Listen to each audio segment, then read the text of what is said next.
Good morning. The title of this email is New Hampshire Sasquatch. It seems pretty short to the point. It's an encounter from what looks to be North Conway, New Hampshire. And again, if you've had an encounter in the area, New England, or anywhere else for that matter, email at newenglandcryptidencounters@gmail. New Hampshire Sasquatch. On a fall day in 2015, on the outskirts of North Conway, New Hampshire, myself and my family were enjoying a quiet vacation. We're your typical family, enjoying the outdoors like everybody else. What is different is what we encountered on that cool October weekend in North Conway. We started our day up early, cooking breakfast. As we started our day, kids running around, wife getting ready. That's when I first noticed my oldest, Devin, wasn't by my side. I quickly scanned and heard him playing in the tree line. He was in sight, and, well, kids will be kids, so I didn't think much of it. That was until I heard a scream. I dropped the food I was preparing for the griddle and rushed to the tree line. Devin was running like he seen a ghost right into my arms. Trying to calm him down, I asked what was wrong, to which he replied a giant bear was watching him from the creek. I quickly laughed and told him it was probably the smell of the delicious bacon and the breakfast and he wanted to check us out. Adding, "You need to stay close. Black bears aren't aggressive, but they can still be dangerous." After calming him down, we ate breakfast and started our day. I told my wife what happened, and she nervously laughed and asked if I was carrying. Silly question. Being a hunter and military, I always carry, especially outdoors. We gathered our things and went on a family hike. Locals told us about Thompson Falls and Diana's Bath, so that is where we set out to hike. An hour into our hike, it was sunny and a cool day when I noticed a rock fly by myself and my wife. Naturally, I yelled at my kids and told them to stop throwing rocks before they hit a fellow hiker on the trail by accident. They swore they weren't throwing rocks, and quickly I let it go and continued enjoying the beauty of the falls. We enjoyed the falls without incident. It wasn't until the walk back that I finally started paying closer attention when my kids were playing tag as we walked back, and I finally started. Oh my god, that was a typo. I apologize for that. Started paying closer attention when my kids were playing tag as we walked back to the cabin when a second object flew past and landed with a thud. I quickly told my wife and kids to get inside as I lit a cigarette and quietly leaned against a tree watching, trying to peer through the woods using my training to stare at one spot waiting for movement elsewhere. That's when I seen a cinnamon-colored bear crawling under some briars and brush. At that moment, I picked up a rock and threw it, thinking to myself it's just a bear. The rock hit its side, not hard to injure it, but to get its attention and hopefully make it leave. To my absolute horror, and I mean horror, it stood up and roared.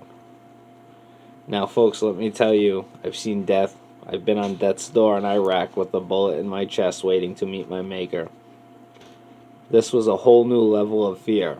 I didn't even draw my .44 Red Hawk. To be honest, I forgot it was even on my hip. I ran to the cabin and locked the door. Everyone heard it. My kids and my wife quickly ran all at once, asking what it was. Everyone heard it. My kids and my wife quickly ran to me, talking all at once, asking what that was. Being a father, I tried to calm the two kids and told them a black bear was probably protecting some cubs and maybe a coyote was too close. They ran down and went back to playing with their toys. As for my wife, she knew my face. No black bear was out there. That's when I told her what happened. She was scared and dismissive, almost like she wanted to lie to herself. Something we couldn't identify was so close to us. so close to her babies. She immediately said, "Do you think that's what Devin seen this morning?" Frantically, almost yelling at me. I responded, trying to calm her down, telling her, "I don't think whatever it was a threat. It had ample opportunity to harm any one of us, especially Devin if it wanted to. As the man of the house, it was my job to comfort everybody, and I did just that. Yet in my own mind, I was scared. Yes, scared of an unknown entity that seemed to almost stalk us. Periodically, during the day, now roaring this evening, after dinner we continued our night with a small campfire, and enjoying family jokes and laughing without incident. The air was calm, and we have had a good time all night. About 11 p.m., I asked my wife if we could put the kids to bed and enjoy some adult time, to which she agreed and ushered the kids to bed. While she did that, I stoked the fire and grabbed a late-night snack. For the next hour, the night was great. It couldn't have been better, to be honest. And then a subtle but distinct sound broke the calm air. A stick breaking under pressure. You know when you try to quietly walk through the woods and you step on a few twigs or a branch? I quickly put my finger over my mouth to signal her to be quiet while we both listened. A few more steps were heard, and quickly there was heavy tension in the air, an uncomfortable one. I looked at her, and I could see she was not her jovial self she was 5 minutes ago, and I suggested we go in the cabin and call it a night, to which she agreed. At this point, I would be lying if I didn't say I was thinking about that creature, bear, whatever the hell it was, that roared a few hours earlier at me. But the quiet steps made me convince myself it was a coyote or a possum, something just lurking in the forest. It wasn't until 2 a.m. when I and my family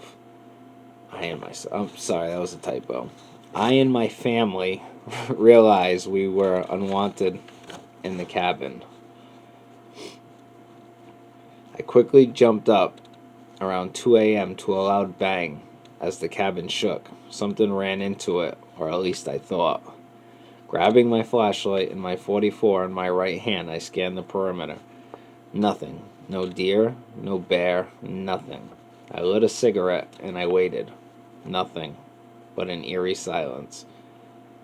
As I crawled back into bed, my wife nervously asked, "What was that?" And to be honest, I had no answer for her. We both agreed in the morning we would pack up and leave a day earlier. About a half hour, all hell broke loose. A loud thud, again, followed by what seemed like rocks hitting the cabin in rapid succession. This time, now my kids are up crying, panicking, and my wife yelling. Again, I grabbed the flashlight and the .44 Magnum and ran outside. This time, just out of the flashlight's range, I seen movement, and quite frankly, I had enough. I will not stand by and see my family in fear. I fired a round at a dark mass in the brush. A loud yell followed by a massive roar into the forest. It was at this point I loaded my family in an SUV in the middle of the night, and until this day, I don't know what it was, and to be honest, I don't care what it was. We will never go back there again, and that is okay with me. That was my encounter, or what I believe to be an encounter, with a Sasquatch in North Conway, New Hampshire. Well, that's a hell of a night. I mean, a few typos, but it's alright. That's not far from where I'm at. I'm in southeastern Massachusetts. It's about maybe 3 hours from me. I've seen that area before. It's definitely heavily wooded. It's definitely had its share of sightings, so I don't know. Let me know what you think in the comments.